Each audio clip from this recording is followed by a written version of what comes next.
8:20, our guest this morning on the Fox 43 Capitol Beat was just elected to his second term in Congress, representing Lancaster and parts of York County. We welcome Lloyd Smucker back to the program. Congressman, we were joking just before. First off, thank you for coming in. We could talk for 60 minutes. We have 6 minutes. Right. There's so much going on right now, and I want to start with kind of the changing landscape of Washington, D.C. politics. You have new constituents this time around. Your party is also no longer the majority party. What has been the most challenging aspect for you since January? Well, it's great serving about 60% of York County. It's wonderful people here. We have 2 new offices here, so it's wonderful to get to know folks here. In D.C., it's a different environment. You know, we just saw a poll from CNN today. 71% of the American people think the economy is working very well or better than it had been. It's the best evaluation of the economy since 2001. Our and policies, I know that the tax bill was one of your kind of passion projects there. Yeah, we're all about more money in people's pockets and more choice for the American people. What we see now with Democrats controlling is less freedom. It's more government regulation, but we have a great track record. I think the American people are seeing the benefit and the results of that. You bring up government regulation, which is a roundabout segue to talk about what happened in New Zealand. And we saw that this was a terror attack, which was essentially live streamed across social media. And if something like that were to happen on Fox 43, the FCC would come down on us. There's regulations for that. Do social media companies, Facebook, Twitter, you name it, do they need to be regulated so that they don't have the ability to live stream things like this? I mean, of course, it was a horrific attack, and it's unthinkable that that was live streamed and then retweeted multiple times and reposted. No, we cannot allow social media to be used in that way.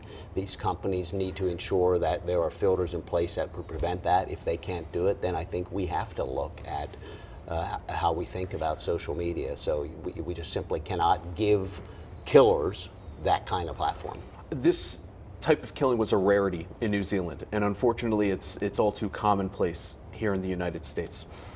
What can Congress do? What is Congress doing to make sure that these mass shootings don't happen anymore? Well, it's a difficult problem, but there are things that we can do. I voted for a bill that would fix the universal background check system that is currently in place, would require all states to participate, would require better reporting from federal agencies. We saw in some of the killings that occurred here, breakdowns in the system. We need to fix that. Asking you this because you represent a large Muslim community in the city of Lancaster. And I know the New Zealand Prime Minister came out this week asking President Trump for love and sympathy shown towards Muslim communities, and he expressed support for New Zealand as a whole, but didn't say necessarily Muslim communities. Do you want to hear more from the president? What are your thoughts, and what's your message for the Muslim community in Lancaster that is hearing this?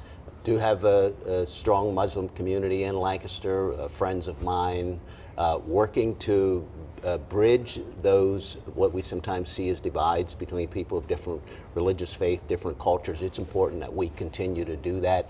Every individual should have the freedom to worship in the way that they want to worship without fear of the kind of thing that we saw happen in New Zealand. But do you want to hear more from the president in support of the Muslim communities?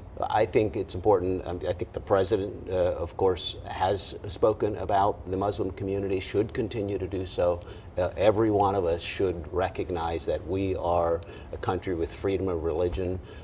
And we should protect everyone's right to worship freely. Shifting gears to President Trump's national emergency declaration, what we're seeing now is a possible veto override. It's kind of gone back after the president vetoed it. You voted not to, or let me backtrack. You voted against. It's complicated here. You voted against the decision to not go against it. It's weird like that, but I know 12 Republican senators did. Right. Why did you vote the way you did? So I think the president had concern if new precedent had been set, but I spent some time reviewing the National Emergencies Act, which was passed by Congress in 1976. The president is fully within the rights of that law. He's not setting a new precedent. There have been 59, I believe, emergencies declared since then. It's clear there's an emergency on the southern border. But none that takes the money that he's spending. This is the most money that's being spent from a national emergency. So there's another section of the law, Section 2808, which specifically allows the president to take dollars that had been allocated for construction of a military facility and move that to another area to address an emergency. And that's exactly what he's doing here. No new dollars are being appropriated. No new dollars or no new precedent is being set. There's a clear emergency. I do think, and I've written a letter to the majority leader, I think we should take this opportunity to review the Emergency Law Act that is in place to ensure that there is a proper balance between Congress, and Congress has the proper oversight when an emergency is declared. I want to get you out of here on this. You just introduced a pair of bills designed to fill empty jobs in this country, essentially.